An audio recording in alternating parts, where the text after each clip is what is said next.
আজকে আমি গিয়েছিলাম ফ্লিপকার্টে ইন্টারভিউ দিতে। তো সকাল সকাল ঘুম থেকে উঠে ব্রাশ করে স্নান করে নিয়েছিলাম। আর এদিকে দিদি আলু সেদ্ধ আর ভাত করে দিয়েছিল, যা আমি তাড়াতাড়ি খেয়ে রেডি হয়ে গিয়েছিলাম। তারপর এই যে বাবুমশাইকে নিয়ে বেরিয়ে পড়লাম। আর এদিকে আকাশটা অনেকটাই মেঘলা করেছিল। যাই হোক, এই সুন্দর ওয়েদারে ভিডিও করতে করতে আমি চলে এলাম 58 কে। মেঘলা ওয়েদারটা কি সুন্দর না লাগছে দেখো শুধু।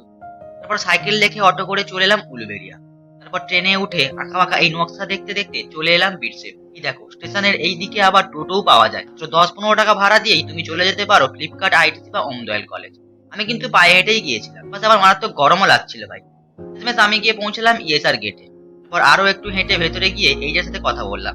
আমাদের ইন্টারভিউ রুমে বসতে দিল। এই দেখো, এত ভিড় হয়েছিল। আমি কিন্তু অনেকটাই কনফিডেন্ট ছিলাম, কারণ আমি খুব ভালো করেই জানতাম পরবর্তী স্টেপে কি হতে চলেছে। তারপর এইভাবে লাইন দিয়ে ইন্টারভিউ দিলাম। ইন্টারভিউ দিয়ে বাইরে এসে আমি চলে এলাম উলুবেড়িয়া। তারপর একটা মেডিকেল শপ থেকে একটা লিকুইড ওআরএস নিয়ে তা খেয়ে নিজেকে রিহাইড্রেট করে বাড়ি চলে এলাম। Escape for more.